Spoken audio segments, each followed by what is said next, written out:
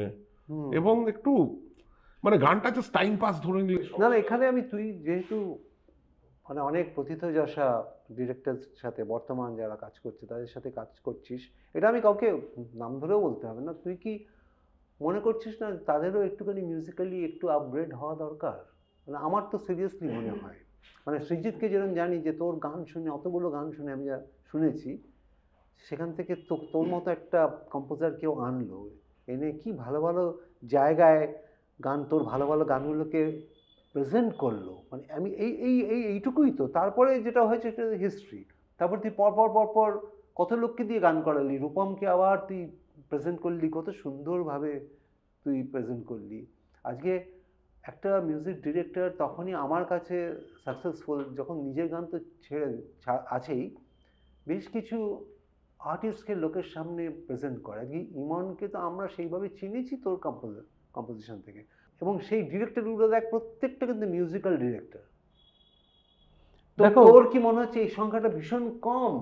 হ্যাঁ, এটা একটু অন্তত বল। খুব বেশি যে দেখো আমরা ডিরেক্টর থেকে কি এক্সপেক্ট করব, যে তুমি যতটা সঙ্গীত নিয়ে ভাবো বা সঙ্গীত নিয়ে যেভাবে ডুবে আছে, না, একজন না, না, ডিরেক্টরের পক্ষে তো সেটা সম্ভব নয়। না, কিন্তু এখানে এখানে আমার মতো হতে হবে না, আমরা তো মিউজিশিয়ান, কিন্তু একটা সিনেমা বানাতে গেলে আজকে তরুণবাবু, মানে আমি প্রথম 5-6 জন বলে, আমি 10 জনের নাম বলতে পারি আমাদের ছোটবেলা যারা, তারা নিজেরা রেগুলার, আমি তাদের কনসার্টে দেখেছি, তারা কনসার্টে যেত, খালি ক্লাসিক্যাল নয়, হুম, সব রকম গান বাজনা শুনছে। পূর্ণেন্দু বাবুকে আমি নিজে দেখেছি কনসার্টে গ্রিন রুমে ঘোরাফেরা করতে। আমি তপন সেনা বাবুকে তো ছেড়েই দে, তরুণবাবুকে তো ছেড়ে দে, আর ওপরের দিকে তো ছেড়ে দে, আজ ঋত্বিক ঘটক মহাশয় যে আজ বাহাদুর কাশেমের বাড়িতে পড়ে থাকতে দেখেছি, আমি নিজে পার্সোনালি দেখেছি ওনাকে। তো আমার কথা, আমি সেইটা বলছি না। মানে কি, সিনেমাটা তো খালি একটা বিজিএম, দুটো লোককে বসিয়ে দিলাম কিবোর্ডে বাজাতে শুরু করে দিই, this is not BGM at all to me, it's nothing. Shuven আমার ডিসগাস্টেড পুরো গোটা ব্যাপারটা নিয়ে আর না, কি। অ্যাবসলিউটলি BGM ডিসগাস্টেড, আরো বিকজ আমি যখন tricky। সিনেমা দেখতে যাই অনুপম, আমি যখন নিরাশ হয়ে ফেরো আর কি। আমি নিরাশ হয়ে ফিরি। I can understand your pain. হ্যাঁ, প্লিজ ডু আন্ডারস্ট্যান্ড। আর যারা ডিরেক্টর রয়েছেন বা প্রডিউসার রয়েছেন, একটা ভাবুন, এরকম ধরনের ভালো ভালো মিউজিশিয়ানস রয়েছে, ভালো ভালো কম্পোজার্স রয়েছে, এদের গান বাজনা সঠিক জায়গায় প্রেজেন্ট করার মতন আপগ্রেডেশন আপনাদের দরকার। এরা কিন্তু রেগুলারলি আপগ্রেড করছে, আমরা কিন্তু আপগ্রেড করছি, আপনারা কিন্তু আপগ্রেডেড হচ্ছেন না আনফর্চুনেটলি। আমি প্রডিউসারকেও বলছি, আপনারা কিছুই জানেন না গান বাজনার, কিন্তু আপনারা বক্তব্য প্রেস করছেন, এটা ঠিক নয়। কিন্তু রক মোড, রোস্ট মোড। না, মানে দেখ, আমার কিচ্ছু নেই, আমি বলতেই পারি যে আপনারা গান বাজনা যখন জানেন না, দেখো আমি বিদেশে গিয়ে আমি একটা জিনিস অনুপম শিখেছি, অনেকগুলো জিনিসই ভালো ভালো জিনিস শিখেছি। একটা জিনিস আমি শিখেছি, there is no harm in saying I don't know, আমি জানি না। আজকে ডেভিড কসবি যখন আমার সাথে বাজাতে এসছে, কিড জ্যারেট বাজাতে এসছে বোম্যাড রিভিজিটেডে, দরজা খুলে দাঁড়িয়ে, হু আর ইউ, আমি চেহারা থেকে বুঝতে পেরেছিলাম খানিকটা, কিন্তু উনি যে বুঝতে পারেন, আই এম ডেভিড ক্রসবি। আচ্ছা, কে কাকে প্রণাম করবে ভাবছে আর কি, এরকম অবস্থা। এবং সেই লোকটা বললো, we have to jam, we have been told that we have to jam. ঠিক আছে, কিন্তু পরে কি হবে? You take a groove, you are Indian musician, তুই যেটা বললি, কি রেসপেক্ট আমাদের, উনি পুরো সারেন্ডার করলেন, উনি জানেন না। তা আমাদের এখানকার প্রডিউসাররা কেন বলছেন না, আমি জানি না এই সিকোয়েন্সে, বা ডিরেক্টরও যদি, আজকে সৃজিত কি ভালো বলে, সৃজিতকে আমি কর্নিশ জানাচ্ছি এখান থেকে, আমি সিনেমার এন্ড টাইটেলে প্রত্যেকটা মিউজিশিয়ানের নাম দেয়। না, এটা সবাই দেয়। এটা আমি পরবর্তীকালে হয়েছে, আগে আমি অনেক দিন দেখিনি বাবু, পরবর্তীকালে এখন আমি দেখছি।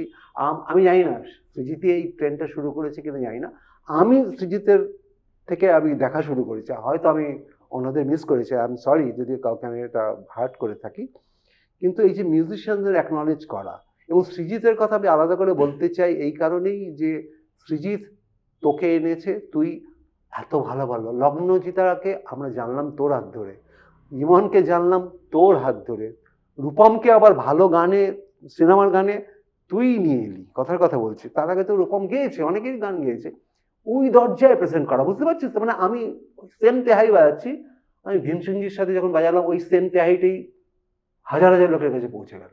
আজ গিরিজা দেবীর সাথে আমি যখন ডোভাল এনে বাজাচ্ছি, ওই তেহাইটি হাজার হাজার লোকের কাছে পৌঁছে গেল। This is the duty of a good director. তোদের মতন মিউজিক কম্পোজার প্রেজেন্ট করতে গেলে সেই জায়গাটাই প্রেজেন্ট করা। আমি এইটা বলতে চাইছি যে সেটা না হলে ভালো গান তোরা কম্পোজ করছিস আর হয়ে গেল, আর এমন জায়গায় দিল বিয়ে বাড়িতে সবাই খাচ্ছে, পেছনে হচ্ছে। তো সে দেখো কি হবে, কি হ্যাঁ, হবে? আসলে গান বাজনা তুই এটা মনে কর ভালোবাসে, আমি ঠিক ভুল বলছি? না না গান ভুল বাজনা বললে আমাকে ফ্র্যাঙ্কলি বলতে পারিস। বলছি গান বাজনা ভালোবাসে এমন পরিচালক পাওয়া খুব ভাগ্যের। হুম এবং ব্যাপারটা হচ্ছে প্রত্যেকের না আলাদা আলাদা ধরনের সাউন্ড পছন্দ। হুম সৃজিতদার কথা বলে, সৃজিতদা এক ধরনের গান বাজনা পছন্দ করে, শিবুদা এক ধরনের গান বাজনা পছন্দ করে, হ্যাঁ, শিবুর কথা, কৌশিক গাঙ্গুলি এক রকমের গান বাজনা পছন্দ করে। কৌশিক তো করবে, বিকজ কৌশিকের প্রত্যেকের- বাবা was an excellent Guitar player. Slide guitar player. হুম। মানে ওনার, আমি বলতে চাই যে ওনার আমি গুলাম আলীজির পুরো একটা কম্পাইলেশন উনি বাজিয়েছিলেন, যে কোনো ক্লাসিক্যাল গিটার বাদকদের থেকে খারাপ নয়, মানে একই লেভেলে বাজিয়েছেন, কঠিন হুম। কঠিন গান বাজিয়েছেন। হুম হুম। তো কৌশিক বাবুর তো একটা লিনিয়েজ এবার আছে। প্রত্যেকের আলাদা আলাদা।